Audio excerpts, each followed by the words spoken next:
right, we're going to have my very first tier list, and we're going to talk about top tier meta decks that are working Infinite today, according to my opinion, and also my guest opinion here. Bootman, say what's up, Bootman.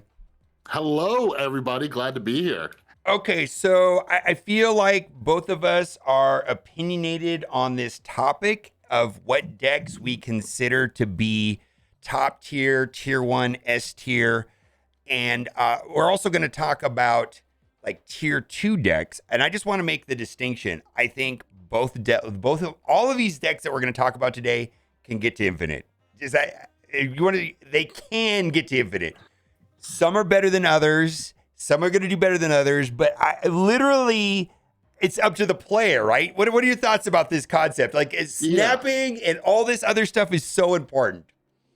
Yeah, no, that's something I've been ranting about for weeks now. A lot of this comes down to the player, to the mindset. We've both hit Infinite, and I keep telling everybody, it's a psychological game, right? Like, you got to know when to snap, when to retreat. We'll probably be talking about knowing the deck you're playing and what decks other people are playing. But yeah, a lot of these S tier decks won't do a dang thing for you if you don't know how to play them correctly. Yeah, and I'm telling you right now, you can take a deck list and play it 15 times, and even if I understand the mechanics of how the deck works and how to play the deck correctly, like optionally, right? I still do not know how to snap optimally for at least 15, like knowing what locations is good for me and bad for them, knowing what decks are good for me and bad for them, knowing what decks I'm playing against are like low chances of winning, and you do not want to be snapping into them on turn 6. Like, there's so much subtlety. And the other thing too is, unless I play my opponent's deck and understands my opponent's deck, then I don't know what they're going to do. So I have to have insight to their deck as well as my deck. And this is why I have started playing decks that I don't like.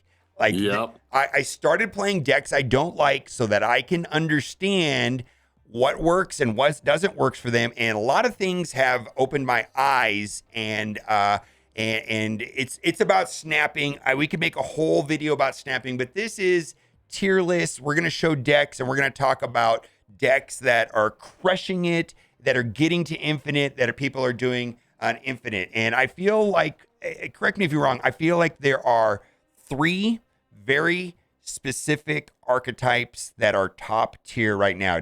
And I shared with them with you earlier. Do you agree with my tier list so far? Yeah. I think the ones that we're going to discuss, they're very consistent. Yes. Right. Like, no matter what decks you're playing against, if you know when to get the heck out of there because you didn't draw the right cards, but these are very consistent decks that people can use to climb up the ranks. Okay. So at the top of the list, and I think these three decks that we're going to talk about, these 3 deck archetypes are not really necessarily in a particular order, although I do think that probably Surfer Sarah is the most consistent. It's also been out the longest, and I think people have been able to optimize and know how to play it. It's also probably one of the most predictable, and I think this is at the absolute top. What are your thoughts about Surfer Sarah? Yeah, I had a deck that got me to Infinite 2 seasons in a row, and I've had to switch it because Surfer came out. Obviously you have Brood, which is a necessity, but the fact that it doesn't like take Brood or some of the others up to 9, aside from like Maximus, you can't Shang-Chi him, you know what I mean? But even though you know what's coming with Surfer, the only counter really is like Cosmo, and you're never really sure where that Surfer is going to drop, right? Well, Leech is the counter to this deck, right? Exactly. Leech is the counter to this. That's it, right? Oh man. Yeah.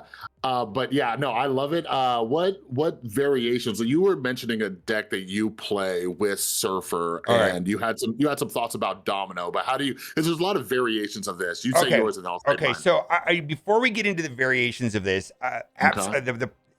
this deck does not work without Brood. You got to have Surfer, you got to have Sarah, you got to have Brood. Like, that is the core of the deck. And then there are other cards that are staples. I think that Mr. Fantastic's a staple, Maximus is a staple, Cosmo's a staple, for sure, right? And then I think there's some variations from there. Killmonger is great. I think the variations are whether or not you want to play Bishop or Rogue or Wolfsbane or Polaris. And then there Mhm. also are variations with, let's say, maybe you want to run the Storm package with Yeah. Storm and Juggernaut.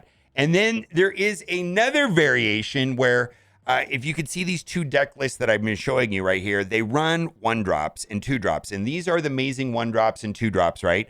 Armor, Iceman, Scorpion, Nova, Scorpion. I feel like the most common is going to be Iceman, Scorpion. As an alternative, and I've tested it and it is very consistent, you can run Domino instead of a 1 and a 2-drop and put Mhm. in an additional 3-drop. And I did a whole video about it. I tested it a lot, and it actually is a logical, viable strategy. Absolutely. Yeah, that's the key deck I've been playing is the Domino version. I wasn't for a while either, but having that in there just so I have a guaranteed turn two, you know what I mean? So that one I'm definitely a fan of, and then just running a bunch of 3-drops with a Sarah. But I've been a fan of something more along these lines with the Storm and the Juggernaut, Okay. because sometimes you could just guarantee that lane if they haven't played on that location yet. You storm it and then you Juggernaut, and you're just sitting there by yourself. You've guaranteed that win unless they pop out a Doom or a Captain Marvel or something like that. You know what I mean? Right. So, anyways, this is at the top of our list, top of my list. I think it's almost boring at this point. I Yeah. don't know what to say. Yeah. But this is, and when we go into next week, my understanding is we're getting this battle mode, and I probably will be trying a Sarah Surfer deck initially. When I do battle mode, right? Because I know it's Yeah. good, I know it's consistent, and it's hard to stop. And if they're not playing, Leech, I feel like pretty good about my chances of pushing up a lot of power, and Yeah. it's very predictable. Okay, Yeah. next on the list, and I feel this is super obvious, and of course this has to do with Zabu, but more specifically Zabu with Dark Hawk. And That is that expensive card. okay, well, before we talk about the deck, um, and the decks, there's multiple versions of this deck, right? We've got multiple versions of the Zabu Darkhawk, and there's a lot of variations of it. A lot of people say I lose a lot of Series 5 cards, and I would mostly disagree with them, with the exception of Shuri and Darkhawk. What's your Yeah. take on that? Yeah. See, I get a little argumentative about this because here's my thing. Each of these cards has a counter. You think Shuri, you got Shang-Chi to take out, something big. Darkhawk, we got Enchantress, we got Rogue, but I would say these are two of the most powerful cards. I'm very stingy with my tokens, but once I watch enough gameplay of Darkhawk, I'm like, I need that card. When things work out, Darkhawk is kind of unstoppable. As you can see on this list, we got Mystique there too. So when you're able to double your Darkhawks or even Moon Girl, like things can get really crazy. I don't know about you, but I've had games where I've had like 3 or 4 Darkhawks out there, Yeah. so it can get pretty nasty, but yeah, they do have their counters. Yeah, they have counters for sure, but Darkhawk is one Series 5, very exclusive and or expensive, and not a lot of people have them, and extremely powerful. Extremely powerful, and like you said, you can copy it with Mystique, you can abuse it with Moon Girl.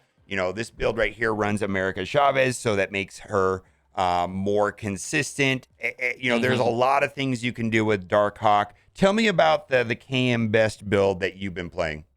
Yeah, so one of the things too is like a lot of people, even though they're upset that they don't have Darkhawk, I started running into like I just didn't have any backup plan. Like you could, that other list had Spider-Man and Absorber Man, which is cool, but sometimes that didn't even work out. But this deck, KM Best released, I think like last week, and I started playing around with it.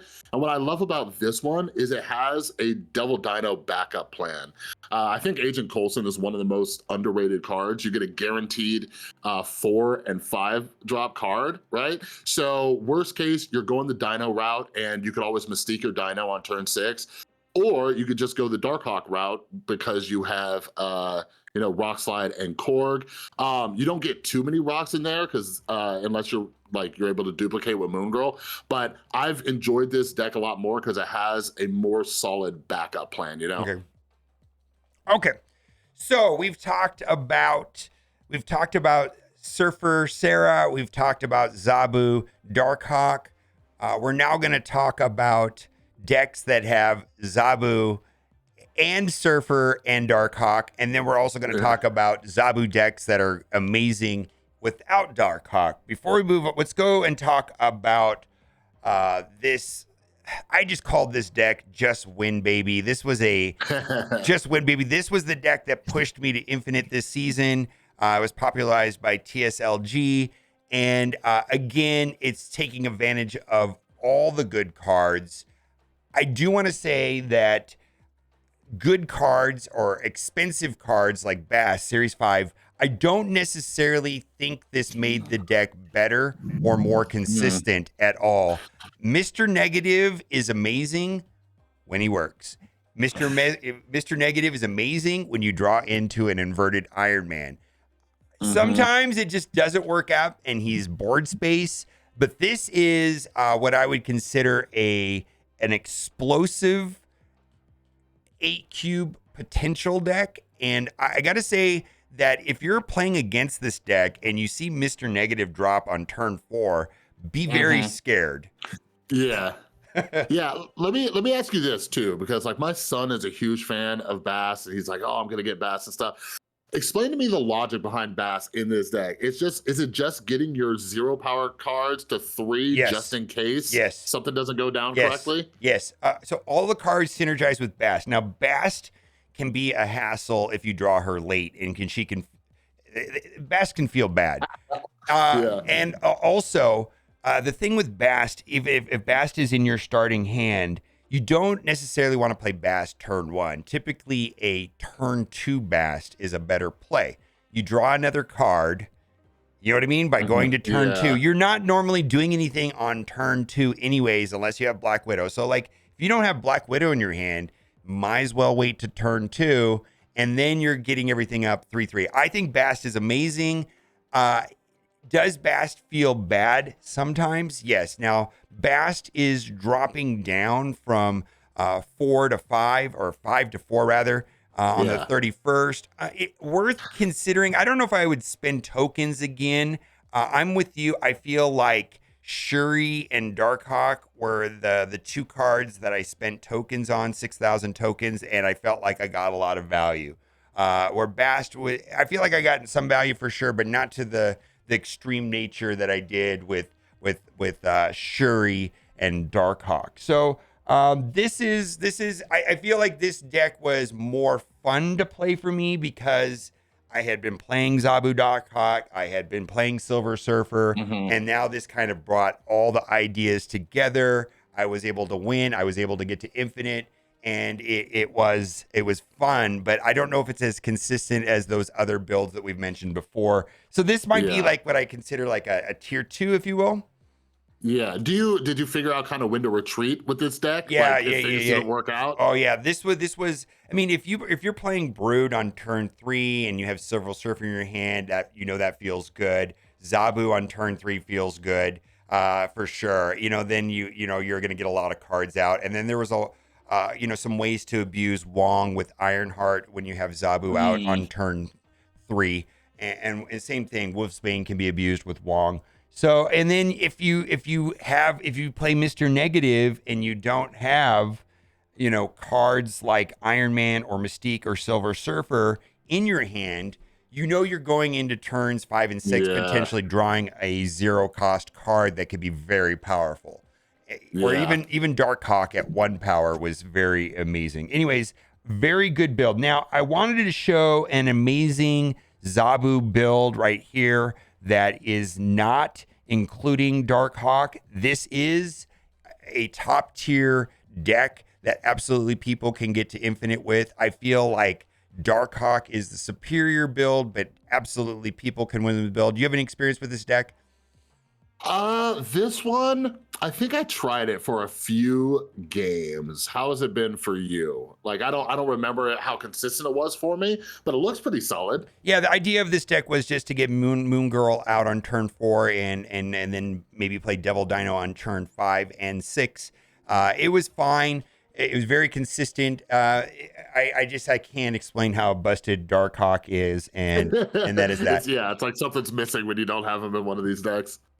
Okay, so for me, the two top tiers are without a doubt Surfer, Surfer Sarah, and then Zabu Darkhawk, and then the third card that I think is busted as an archetype and is a top tier deck is going to be Shuri. You were saying that you have one deck. You have your son's account, right? Your son's account has Shuri, Yeah. but you don't have. I have Shuri, and Shuri is also a card that is going to be dropping from pool 5 to pool 4. I actually think if you can pick up Shuri for 3,000 tokens, like if you're out there watching this and you're thinking about Shuri or you've been considering Shuri, please understand she will be dropping from 6,000 tokens to 3,000 tokens on the 31st. And I spent 6,000 tokens on her, and I think she was amazing the simple play on this is play Shuri on turn 4. Any of these other powered cards, but like Red Skull on turn 5 into Taskmaster is amazing. Yeah. Or Shuri turn 4, skip turn 5, play Shuri She-Hulk for 20 power, and then Taskmaster for another 20 power. You know, there was just so many ways of this deck popping off. Shuri into Vision and then having a 14 power that can go wherever you want. Yeah. This deck is unbelievable. I've had tremendous success with this. What do you think about Shuri? Yeah, because I have Shuri pinned. As when I heard she was dropping, I was like, that's a must grab. So my son, I've been telling everybody he got Shuri out of a reserve, that What? lucky little dog. What? Yeah, right? Like he just Right. opened it up, just freebie right there. But I like it. I like the kind of surprise power that it puts out there. But what my son's been doing, his deck, he's actually running, I think, instead of She-Hulk, he's running Captain Marvel. So it has that automatic movement. Nice. You know what I mean? So not as powerful as Vision, but yeah, Shuri doing going into just about anything, and then Taskmaster being able to duplicate it is huge. Like looking at this, like this is probably a build that I would run once I have Shuri in my hands. But yeah, Shuri and Darkhawk, in my opinion, too. A lot of as creators, we always have people asking like, "Hey, should I spend my tokens on this or that?" And although we try not to tell people, like I think Shuri and Darkhawk are very solid buys. Right. Yeah, and then Shuri will be dropping into Series 4, so the cost for her will go down. And then this is a deck popularized by Dexter, which runs Sauron. I have no experience on that. That's something I want to look into for sure. All right, so we're going to talk into something that I know wins in Infinite that I do not particularly care for, and I'm going to tell you it's trash, and you're going to tell me it's amazing, and that's okay. We can have different opinions. You know where I was going with this, and that is Galactus. You have a different take on Galactus than me, and I think that part of that is that you run Null, and I do not have Null, so I'll let you speak to this.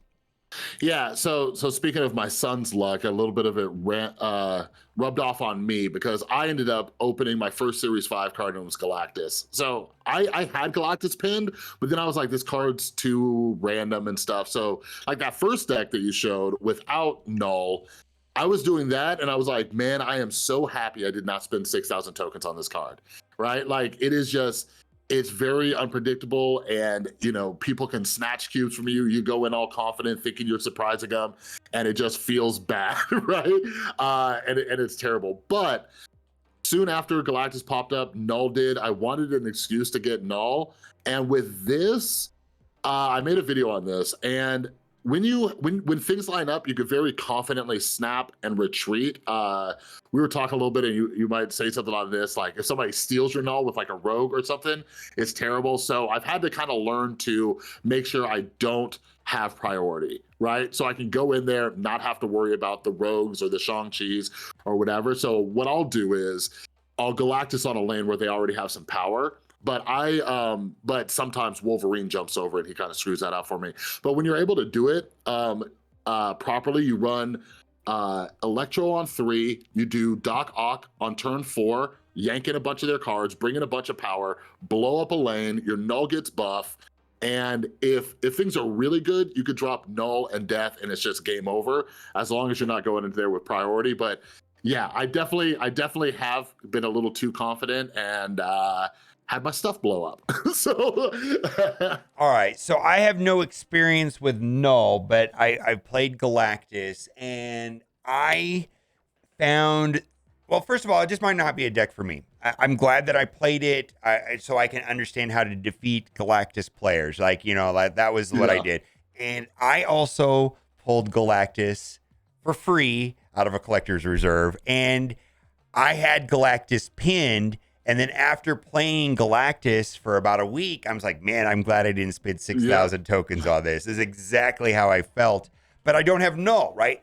But the problem that I saw with combos that win on turn 5, right, is that that's all you get is 2 cubes. And the situations where it goes down to the turn 6, it's because they've got a gotcha card and you're losing 8. So it felt like I have the upside of getting 2 cubes, but I very often had the downside of 8 cubes, if that makes any sense. Yeah. And I just didn't like it.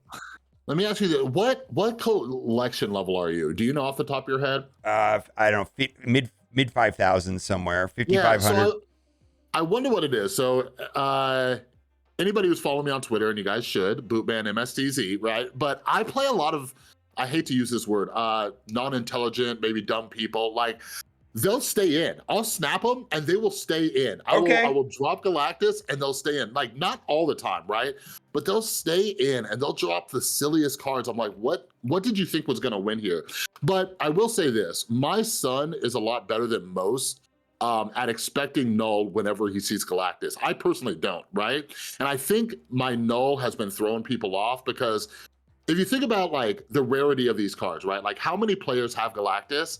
Then you gotta ask yourself, how many players have Galactus and Null? So I don't think a lot of people suspect me having Null. So they think that I'm just gonna drop a Death or something like that. You know what I do when I see a Galactus drop and I'm anticipating a Null? I was like, is this a super rare variant? Is it foiled out? Is it inkified? If it's inkified, I'm like, I bet you this guy's running Null. Like, just, like, if I see, like, a stock Galactus, like, with, like, a normal border or something like that, I was like, yeah, they're probably not running Null. But if I see it, like, decked out, like, a super rare variant, inkified, crackle background, whatever, I'm like, now this guy right here spent some money and he's running Null, right? I'd say it's about 50-50 on whether or not people retreat, but I have won a lot of 8 cubes games on this. I think I was ranked 105 when I bought Null, and now I'm back up to like rank 113, 114, just because of those big wins. But trust me, I have lost plenty of cubes even running Galactus and Null. But me and you are in agreement. I would not spend 6,000 on Galactus. There's too much hype around how broken this card is. But yeah, I would not spend 6,000. It's different when you play him, that's for sure. But I think you can get to Infinite. All right, so we're gonna talk about some older top tier decks now, and they still are important. And I think they're important to know and play, specifically when featured locations come around.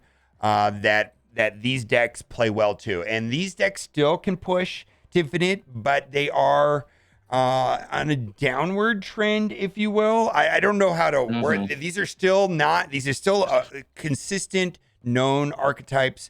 So this is Deathwave, Surfer Girls, Bay Arrow. I played this a ton, and it feels like every time we have some horrible featured location that nobody likes, this deck happens to be good, and I end up playing it again. In fact, I'm playing this deck today because it runs like She-Hulk and Death and Killmonger with the location for today. What do you think about this deck here? Yeah, no, I anything that runs leader, I just despise it. Like I only play these decks when I'm in a bad mood and I want to get some cheesy wins because people are playing against me. But yeah, I still think these are strong, but I'm not 1,000% sure what it is. We're starting to see like decks like this like not be played as much. And it's almost worse because you don't predict it as much either. You know what Yeah, I mean? yeah, When that leader comes out after I see him running a destroy deck, I'm like, oh, are you serious right now? yeah. But I think it's still very, very solid, you know. And She-Hulk's about to drop to what? Series 3, I Yeah, believe, too. run don't walk, man. If you can, She-Hulk has been a card that I got out of a collector reserve early, and I've played her so much, and I actually think that she would have been worth the 3,000 tokens if I would have got her at the beginning. So I've been very happy with her. This is Leech Leader. I think we all hate these players, but I think this is an important deck to understand how it works and why it works. This deck taught me a lot about priority and why Mm. priority is important and winning on turn 5 and then using arrow and or leader to finish the match off. And a lot of those cards, of course, were nerfed, arrow and leader, but yeah, I think this deck can win. I'm not playing it as much, but I think it's an important deck to understand. Yeah, well, let me ask you this, since we were just talking about Galactus and the cube equity in that. Do you think with this deck, it's hard to win cubes because people see exactly what's coming? Yeah. Like when you pop out Leech, like they just bounce. They're like, Okay. okay, I know what's coming next. Leech means you win and you get 2 cubes. But what I'm talking about winning on turn 5 is like with arrow and or leader. Like you're ahead in 2 lanes because you put strong cards on the board like Maximus, Thor, White Queen, whatever, right? And Yeah, you're winning 2 lanes. And you just throw arrow into the 3rd lane, and that means you probably win those 2 lanes, right? Because it sucks everything in that yeah. lane. That's what I'm talking about. And those actually get good cube wins. Yeah. Arrow still catches me off guard. What are your thoughts on Arrow's nerf or potentially getting more nerfed? Do you think she's still solid or too powerful? I think she's completely playable right now. Do I think she should be nerfed more? Here's the thing about Arrow as opposed to Leader. When I lose to Arrow, I fist bump the guy, right? Like, cool. Yeah. I lost to Arrow. Like, I maybe I should have anticipated that and whatever, right? When I lose to Leader, not so much. Not Yeah, so yeah, no much. fist bump. No fist bump for No leaders, fist man. bump, no fist bump for the leader players, man. But I'll fist bump an arrow player. Like, cool, you won. You know what I mean? And I don't. And same thing with Magneto. When Magneto works, it's one of those things where Magneto wins when he pulls over the cards, and I'm okay with that. So we're running. Let's go to the next deck, and I know this deck is popular and I think it's great, but I just don't like it that much. And but I know this deck wins. Surfer Patriot with Ultron. What's your take on this? Yeah, so this is one of those consistent but boring decks for me. I get bored. It has a very straightforward path of what you're doing. It's kind of like just a regular surfer deck too, but yeah, it gives you a couple different options because you could go the Patriot route or the surfer route. You know what I mean? But I recently did a video. It was a straight up Patriot deck. I didn't do the Patriot surfer, but I was testing out first turn snapping when Patriot was in hand, and I had like an 80% win rate whenever I first turn snapped. I'm like, that's kind of surprising. On Snap.fan, Patriot still has one of the highest win rates when played. But like I said, it's just a boring deck for me, you know? And I think it's one of the most predictable too. Like people are gonna see exactly what's coming. They know how much power you're gonna put out on the board. But I guess when you do Surfer, it's a little bit more unpredictable. But yeah, so like if you want to gain some ranks, if you've been losing with some other decks, maybe play this for a few rounds, see how it goes, you know. Okay, and then we're gonna talk about 2 decks that are apparently people are having incredible luck with, but you're not sold on, and that are these Lockjaw decks. I've been playing a Lockjaw deck yesterday, and I'm having a blast. Also, having the tracker and the tracking app that shows Oh which yeah. makes this deck much easier to play because you know what's in your deck and what the odds of getting something you want. You just know where everything is, and it makes it a lot easier. But quickly, what do you think about Lockjaw?